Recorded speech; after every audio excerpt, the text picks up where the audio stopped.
Olá pessoal, no vídeo de hoje eu irei falar sobre a Ultrapar, Código de Negociação, o GPA3. Será que vale a pena investir nessa empresa? Sobre o que vamos falar aqui exatamente? Vamos falar sobre o que é a Ultrapar, história da empresa, empresas da Ultrapar, vou focar muito aqui nesse aspecto, afinal a Ultrapar é uma holding que consolida três grandes empresas aqui. Vou falar sobre os dividendos e sobre a operação que pode dar 24% de lucro, que é o motivo pelo qual eu estou investindo nessa empresa atualmente.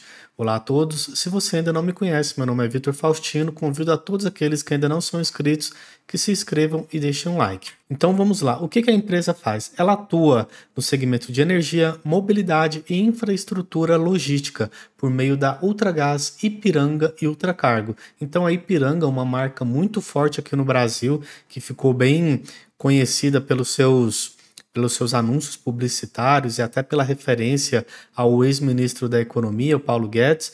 Então, a Ipiranga é uma marca muito forte da Ultrapar. Vou trazer aqui quem são os donos, porque é sempre importante, quando nós investimos numa empresa, entender quem são os donos, entender se existem grandes players investindo na empresa e entender se tem aqui alguma participação do governo, porque algumas pessoas não se importam em investir em empresas que o governo é dono, só que outras pessoas sim se importam, então isso é importante. Além disso, também é importante verificar o free float, que é a parte total que as pessoas têm liberdade para poder investir se quiserem. A Ultrapar tem como principal acionista a Ultra Participações, seguido pela Parf do Brasil Participações com 7,7%, Canadá Pension Plan Investing Board com 5,1%, a grande e conhecida BlackRock com 5%, Ações em Tesouraria 2,2% e outros 55%.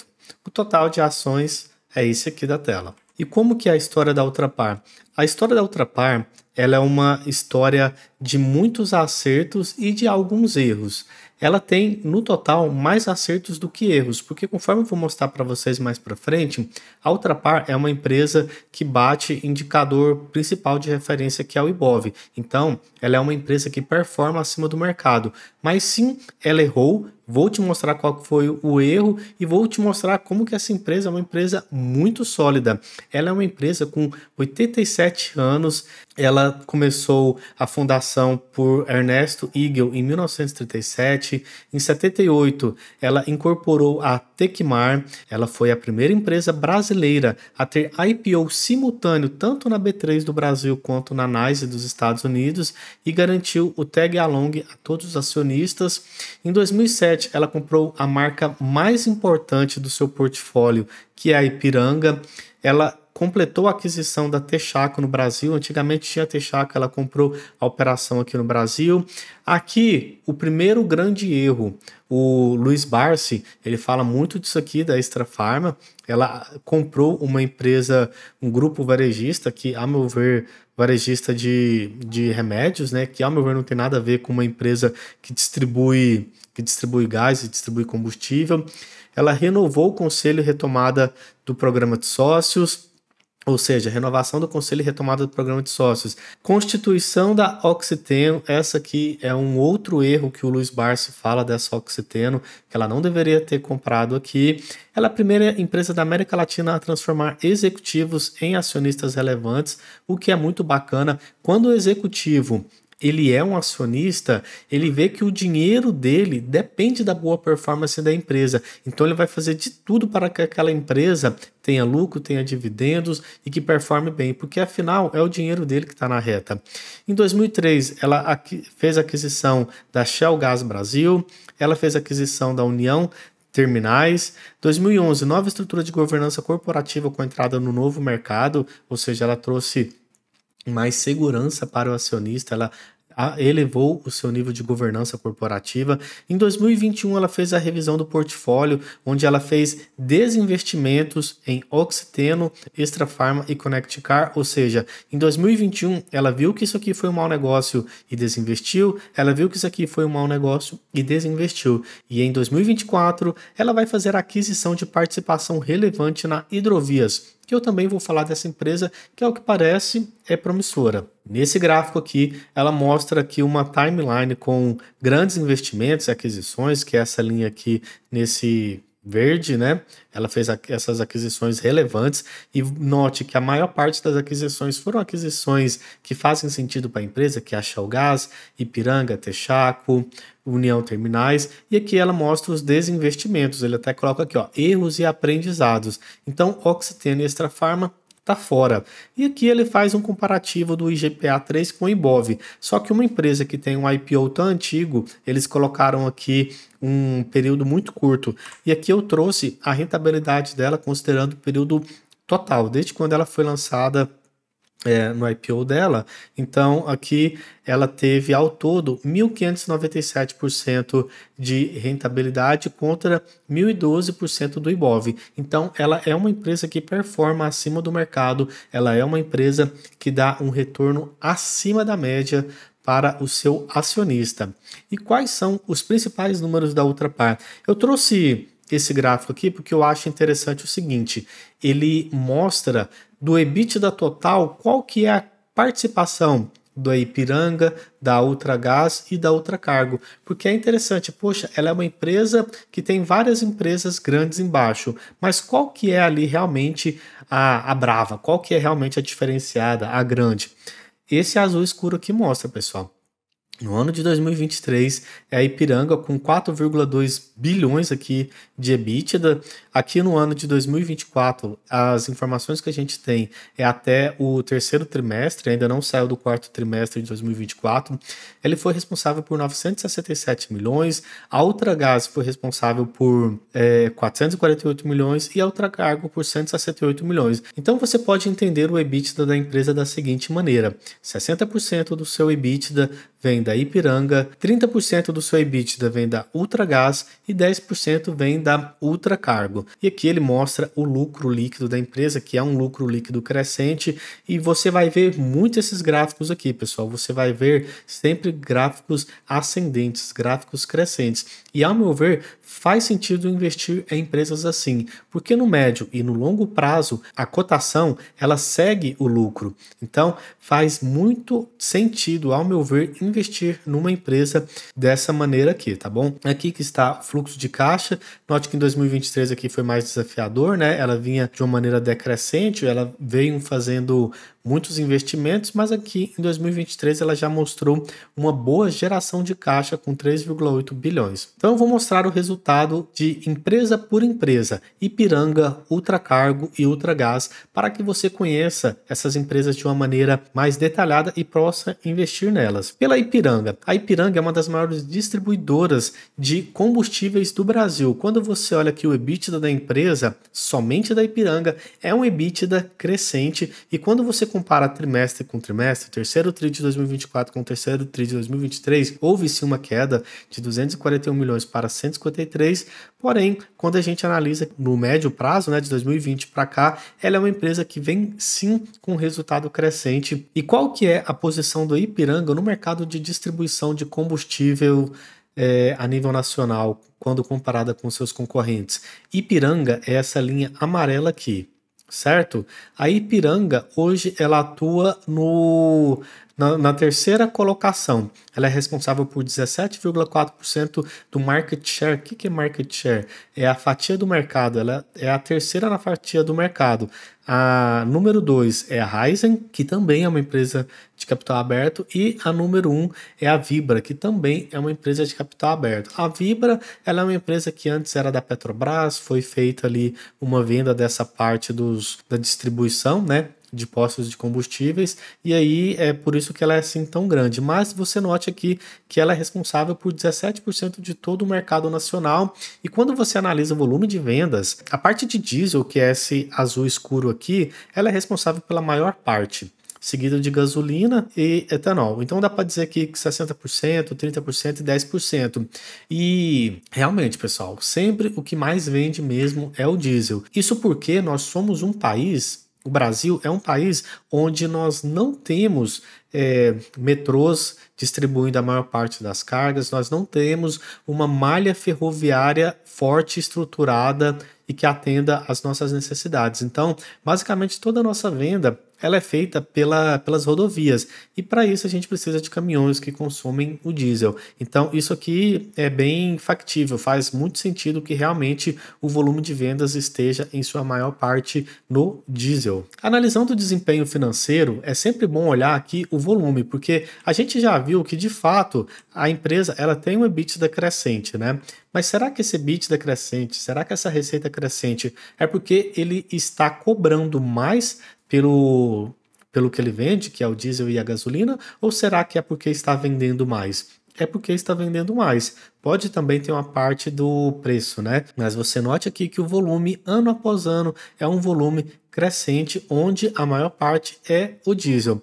Quando você analisa aqui o CAPEX, que é o investimento da empresa no ativo imobilizado, ele está crescendo, ou seja, é uma empresa que está buscando crescer cada vez mais, o EBITDA recorrente crescendo e o retorno sobre o capital investido, cada ano ele é maior, ele está em 17% aqui no final de 2023, vamos ver como é que vai ficar agora no final de 2024. Vamos agora analisar a Ultragaz, uma empresa que tem uma altíssima capilaridade e um grande relacionamento, principalmente com as pessoas, né? É bem normal ter um bairro onde tem ali uma distribuidora da Ultragaz que distribui gás ali para as pessoas poderem comprar para poder utilizar nas suas cozinhas. Porém, é importante falar que onde vem a maior parte do seu faturamento é de empresas.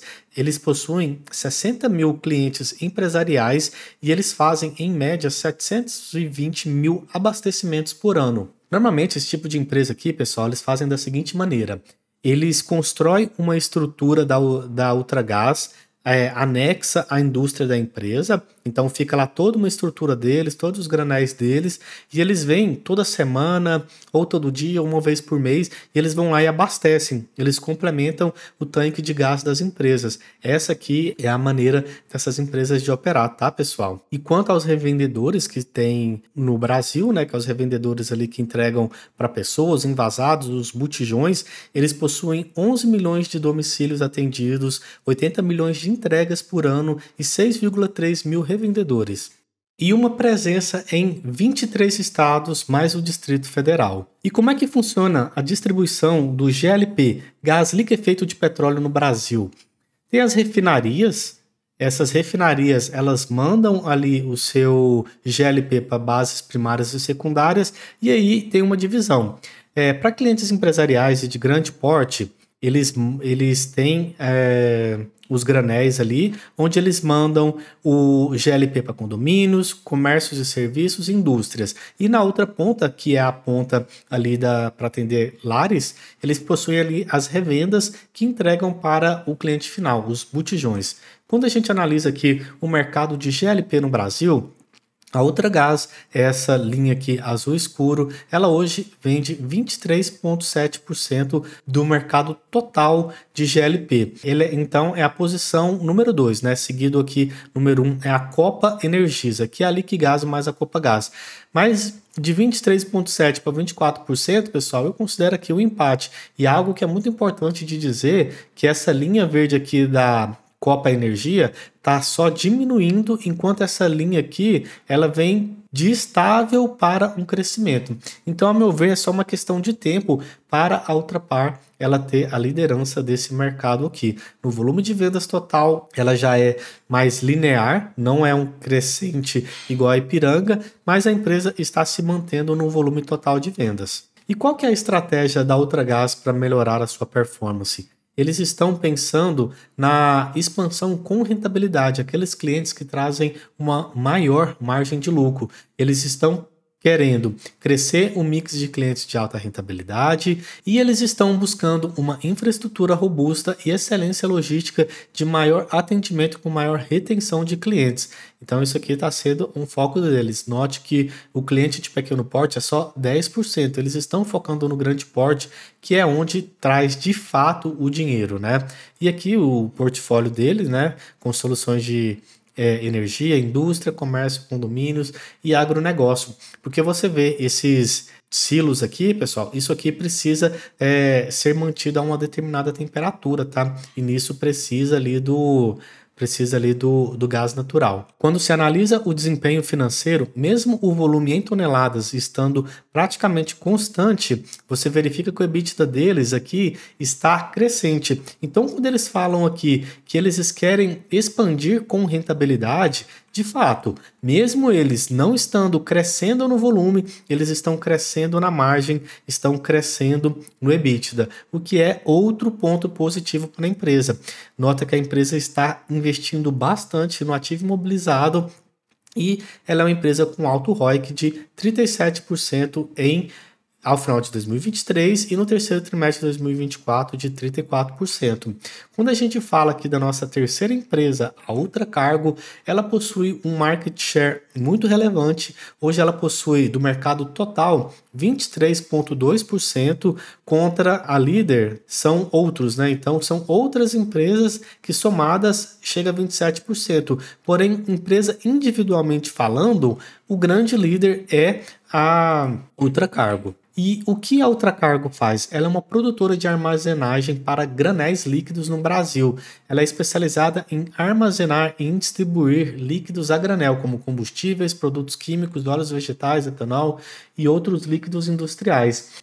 O desempenho financeiro da empresa, quando você analisa aqui a capacidade estática em metro cúbico faturado, cada vez mais só crescendo, você nota de novo que a empresa ela é uma empresa que está com tudo crescendo, o EBITDA da empresa está crescendo, o CAPEX da empresa, o CAPEX ele não é crescente, mas ele está ali linear, e o ROIC da empresa é um ROIC cada vez mais crescente. E falando agora de uma aquisição no ano de 2024 que houve, é da Hidrovias do Brasil. Eu vou falar aqui dessa empresa brevemente. Ela começou no ano de 2010, em 2014 ela iniciou sua operação no Sul, no ano de 2016, início da operação no Norte, arrendamento em Santos em 2019, houve o IPO em 2020 e em 2023 houve a mudança societária, né? E um novo ciclo agora em 2024, ela está participando da Ultrapar, tá bom? Que é um acionista de referência. Quando você analisa aqui o CAGR, que é a taxa anual de crescimento composto, ele está em 25%. Então, é uma empresa que está crescendo bastante a sua receita operacional líquida. E quando você vê o EBITDA ajustado da empresa, ele é um EBITDA que está aqui mais linear, né? Mas agora com esse investimento, pode ser que esse EBITDA aqui seja um EBITDA crescente e a gente tenha maiores resultados. Mas note o seguinte, de 2021 para 2023 ele está crescente e em 2024 lembre que ainda falta o resultado do quarto trimestre. Então ela pode ter um resultado maior que em 2023. Então eu coloquei aqui um resumo dos EBITDA das empresas. O Ipiranga com EBITDA crescente, Ultragaz com EBITDA crescente, Ultracargo com EBITDA crescente e a Hidrovias com EBITDA ali com um tímido crescimento. A gente precisa verificar aqui como que vai ser no final de 2024, mais crescente. Isso aqui, pessoal, é importante porque no médio e longo prazo, cotação segue o lucro. Então você precisa ficar atento a isso. Quando você analisa nos últimos 12 meses, houve uma desvalorização de 45%, ela possui um dividend yield de 4,04%, um PVP de 1,22%, um preço sobre lucro de 6,85% e a cotação de R$ 16,09. Quando você tem o investidor 10 lá no módulo pago, você tem o preço justo pela fórmula do Benjamin Graham e pela fórmula do Décio Bazin. Considerando o preço justo de Benjamin Graham, a fórmula do preço justo dele, ela foi criada para identificar ações com potencial de valorização que estão sendo negociadas por menos do que valem. Então, nessa metodologia aqui, ela ainda tem um upside, ou seja, uma expectativa de crescimento de 64%. E no preço teto do método Décio-Bazin, ela está com upside, ou seja, ela deveria cair 48%. Mas por que isso? Porque aqui, pessoal, ela considera as métricas de valuation e aqui considera métricas de dividendos. E realmente, os dividendos da Ultrapar atualmente não são gigantescos. O dividend yield atual é 4,04%, mas eu acredito mais nessa linha aqui, do upside. E lá na ferramenta do Investidor 10, tem lá um checklist do investidor, onde você consegue verificar o seguinte: ela é uma empresa com mais de 5 anos de bolsa, ela é uma empresa com lucro nos últimos 20 trimestres, possui ROI acima de 10%, uma empresa que apresentou o crescimento da receita nos últimos 5 anos, possui liquidez média diária acima de 2 milhões, nunca deu prejuízo, aí aqui algo, né? Empresa pagou mais de 5% de dividendos nos últimos 5 anos, aí não pagou. Empresa possui dívida menor que o patrimônio, vou falar sobre essa dívida. Empresa que apresentou crescimento nos últimos 5 anos, né, dos lucros, e empresa é bem avaliada pelos usuários do Investidor 10. Então, nesse checklist aqui, ela só não passou em 2 itens. E quando a gente fala do endividamento, pessoal, o endividamento dela vem sendo um endividamento decrescente. O valor atual da dívida líquida sobre EBITDA está em 1,96, está abaixo do endividamento da média da empresa, que é 2,82, e o endividamento da média do setor é de 0,64. Ela está bem acima da média do setor, mas ela está abaixo da sua média. Então, ela vem com o endividamento ali abaixo da média, né? Então, está melhorando aos poucos. Vamos falar aqui de dividendos. Nosso querido Barsi, a nossa Luiz Barsi. Os dividendos atualmente está em 4,04, a média dos últimos 5 anos em 2,54, mas você note uma coisa, ela sempre pagou dividendos. Então, se você comprar com bons preços, você pode ter um dividend yield até maior. Porque se você comprou com um preço bom, o seu dividendo, às vezes, ao invés de ser 4%, ele é 6%, ele é 7%, ele é 8%. Quando a gente compara os dividendos com a média do setor paga 4,12% e ela paga 4,04%, ou seja, ela está levemente abaixo da média do setor. E quando a gente analisa aqui o radar de dividendos, ela tem como data com, ou seja, a data que você precisa ter a ação para receber os dividendos em fevereiro, março e agosto. Quando você analisa o payout da empresa, né, que é o tanto que ela paga de dividendos, o payout dela atualmente está por volta de 30%, e note essas barras aqui, a barra azul é a barra do lucro líquido. O lucro líquido está crescente, que é, novamente, muito importante, porque no médio e longo prazo, a cotação segue lucro. E quando a gente compara aqui com as empresas do setor, ela perde aqui para todas, pessoal, porque realmente a gente tem algumas empresas muito, muito bravas, né? A Petrobras, que está pagando um dividendo de 21%, o ROI da Vibra Energia, que está com 44%, quando a gente analisa o preço sobre lucro da Vibra também, está em 2,01%, e a Prio 3 com a margem líquida de 34%. Então, realmente, ela não perde, ela não ganha em nenhum indicador individualmente quando comparado com os seus concorrentes. Mas, Vitor, então por que você comprou? Agora eu vou explicar por que eu comprei essa empresa. Por que eu comprei? Pessoal, essa aqui é a minha carteira. Ela precisa ter essa composição: 25% em ações do Brasil, 10% em FIIs, 25% em ações dos Estados Unidos, 10% em Bitcoin, 10% em oportunidade e risco. Eu comprei ela aqui. Mas por que você comprou como oportunidade e risco? Ela está, pessoal, com seu IFR 14, que é o índice de força relativa, demonstrando que ela está sobrevendida, ou seja, o pessoal bateu muito nela de começo de 2024 para cá. Ela está com IFR abaixo de 30. Então, o que eu pretendo fazer? Eu pretendo fazer igual ocorreu aqui nessa última operação. O IFR ficou abaixo de 30 e quando ele chegou, o IFR acima de 70, deu uma operação de 24% de ganho. E é isso que eu pretendo fazer, pessoal. De fato, é uma operação de trade. Eu comprei aqui abaixo de 30 e quando ela ficar acima de 30, eu vou vender. Então, é a parte da minha carteira que eu destino para operações ali mais especulativas, tá? Como eu mostrei aqui, 10% é para oportunidades e risco. Mas precisa ficar algo bem claro, pessoal. Esse vídeo não é uma recomendação de compra e nem de venda. A GPA3 deu entrada em uma operação bem rentável que pode gerar um grande lucro, mas nada é garantido. É literalmente você pagar para ver, seja adulto. Eu vou comprar e se você também comprar, o risco é 100% seu, mas também se você ganhar, o ganho é 100% seu. Pessoal, espero que você tenha gostado desse vídeo. Compartilhe com alguém que você acha que vai gostar. Se inscreva, deixa o like, ative as notificações para o próximo vídeo. Muito obrigado por ter ficado até aqui. Meu nome é Vitor Faustino. Tamo junto e é só o começo.